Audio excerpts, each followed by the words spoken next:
Hola, ¿cómo están? Pues muchas gracias por acompañarme una vez más a grabar otro episodio de Memorándum.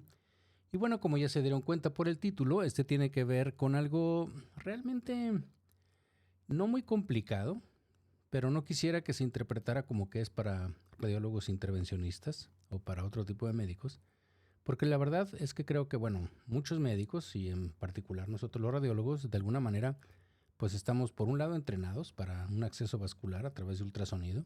Muchas veces los ponemos nosotros, aunque no seas intervencionista, o guiamos el procedimiento.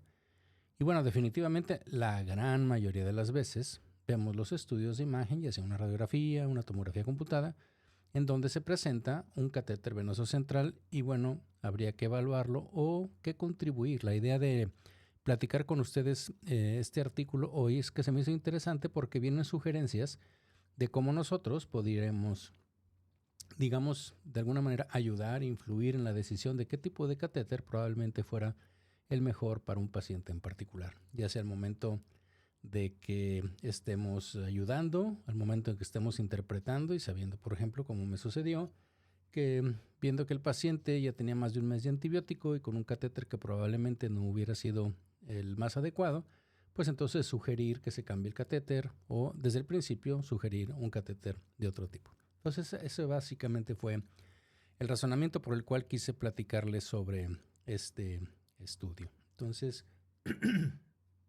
si les parece, vamos a comenzar a grabar el episodio.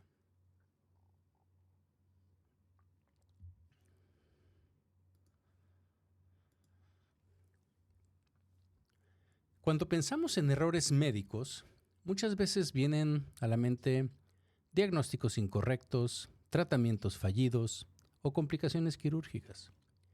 Pero hay decisiones pequeñas, aparentemente simples, casi rutinarias, que pueden tener un impacto enorme. Una de ellas es la elección del catéter venoso. Hace una semana me encontré revisando una tomografía con contraste de un paciente con infección ósea que llevaba más de un mes con antibióticos.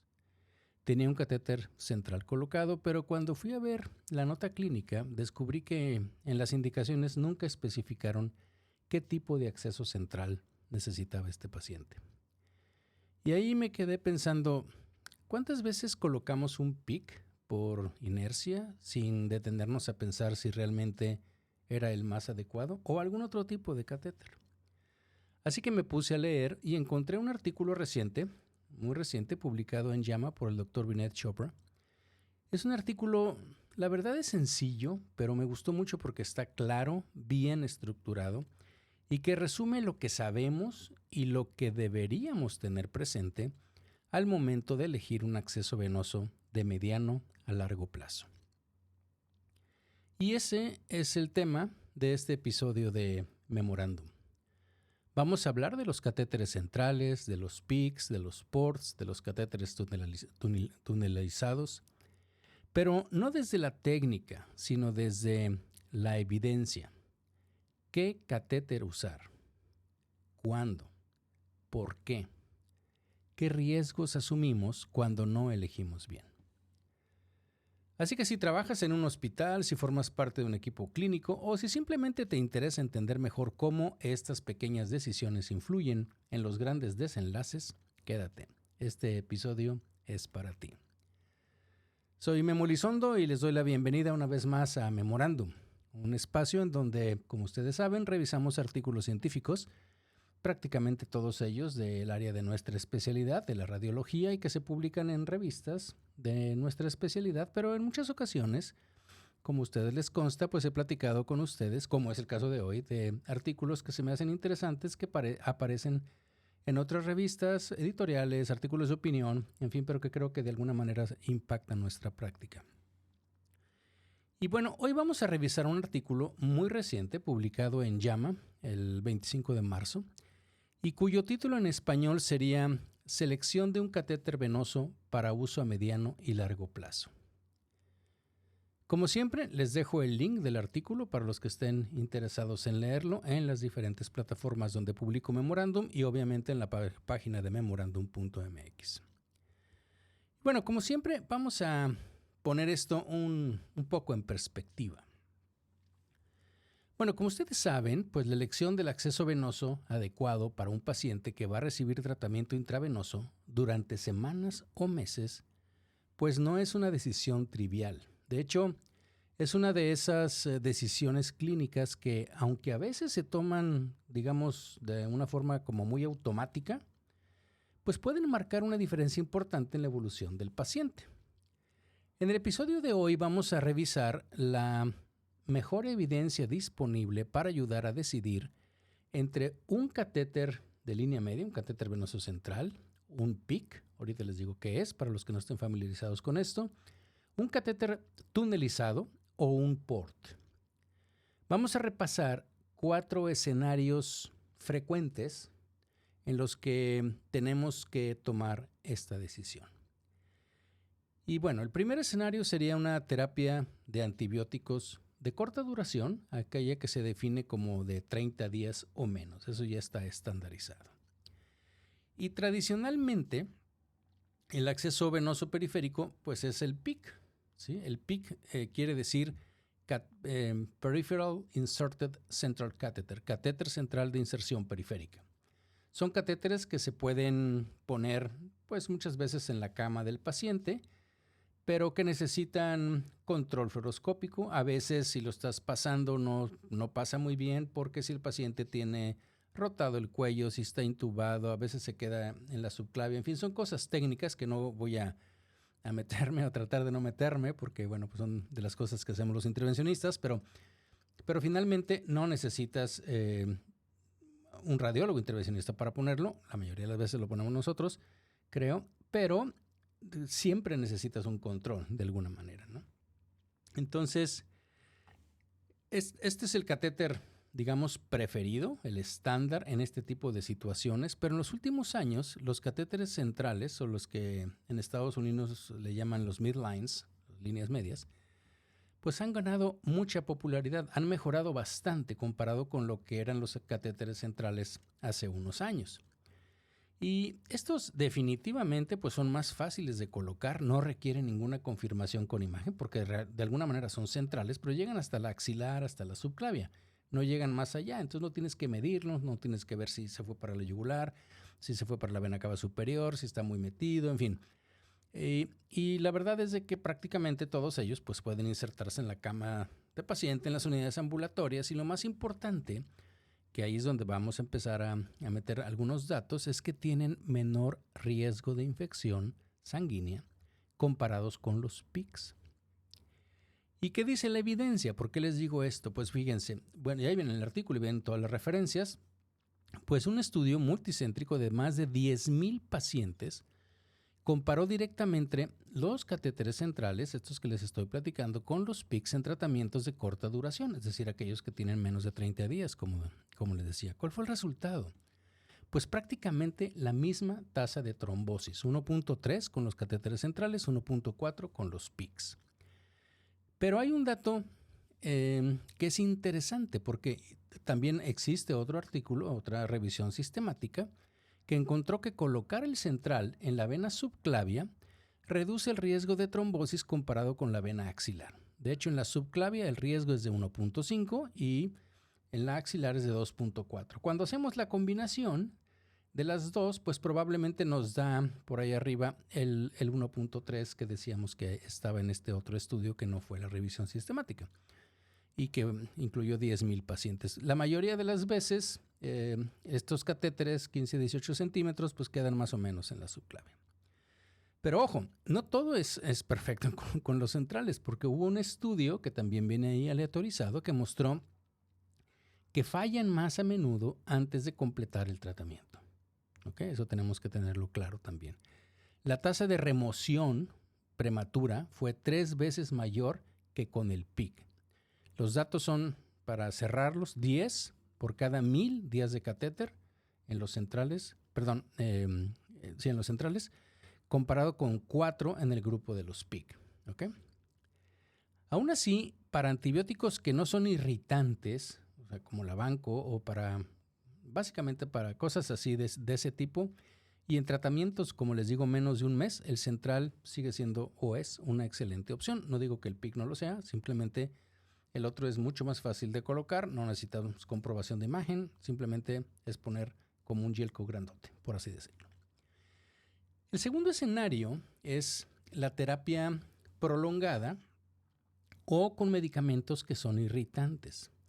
Aquí sí necesitamos un acceso central, es decir, llamamos eso central cuando ya pasa hacia la vena cava superior.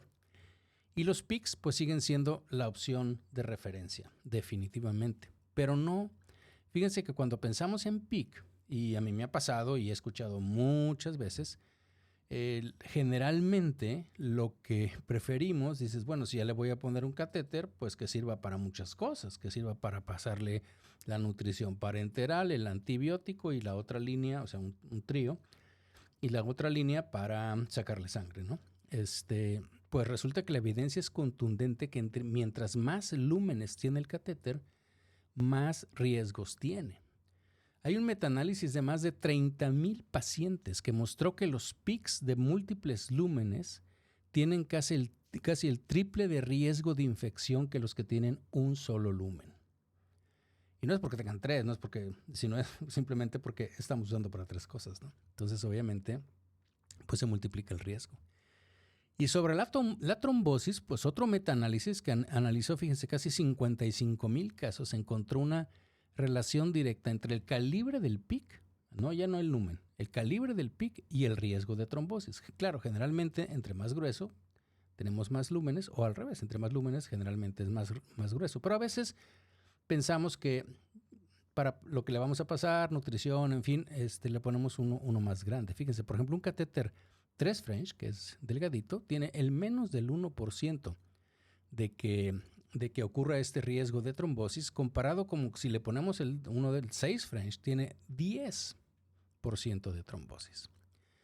Por eso, en muchos hospitales ya han adoptado como una estrategia, vamos a decir así, acuérdense que es uno de esos eventos centinelas, las infecciones de catéter y trombosis de catéter y demás. Entonces han adoptado como una estrategia para favorecer el uso de los PICs que sea de un solo lumen como una política estandarizada. Y un estudio que viene ahí también interesante con casi 1,000 pacientes demostró que esta medida reduce las complicaciones de oclusión, de infección y de trombosis en más del 50% de lo que ya tenían los hospitales, pues multicéntricos, los hospitales que participaron en este estudio. Además, fíjense que si el paciente tiene una enfermedad renal avanzada o es de edad avanzada, que generalmente también asociamos ya con una pobre reserva renal, por así decirlo, es fundamental evitar colocar un PIC de 2 o más lúmenes porque puede causar, aparte de la trombosis, puede causar una estenosis en venas centrales y obviamente si esto es lo que sucede, pues va a dificultar que podamos utilizar una fístula o generar una fístula si es que se va a necesitar una diálisis en el futuro. ¿Ok? El tercer escenario son pacientes con cáncer que están en tratamiento, que necesitamos pasarles quimioterapia. Y aquí tenemos básicamente tres opciones principales. La primera, pues, es el PIC. La segunda es tunelizar un catéter, es decir, poner un catéter hacia un acceso central, pero subcutáneo. Eso generalmente lo hacen los cirujanos o lo hacemos los intervencionistas en una sala de hemodinamia, con todo estéril y demás. Y la otra, que es un poco más complicado, pero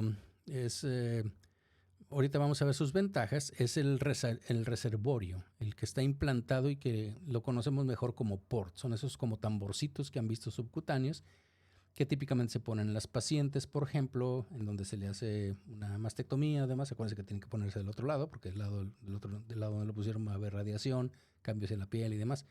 Entonces, ese es el típico port, ¿sí? O reservorio, pues, que hacemos.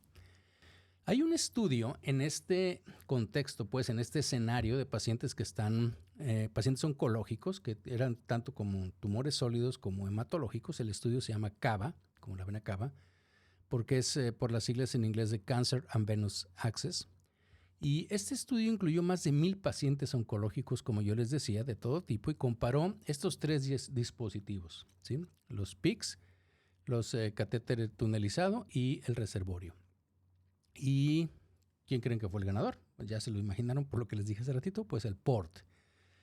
Los pacientes con PORT tuvieron menos complicaciones totales y con eso complicaciones ellos incluyeron en este estudio la infección venosa, la trombosis, la embolia pulmonar. Acuérdense que ya estamos poniendo catéteres más gruesos y además hacia centrales, incluso algunos entrando a la aurícula derecha.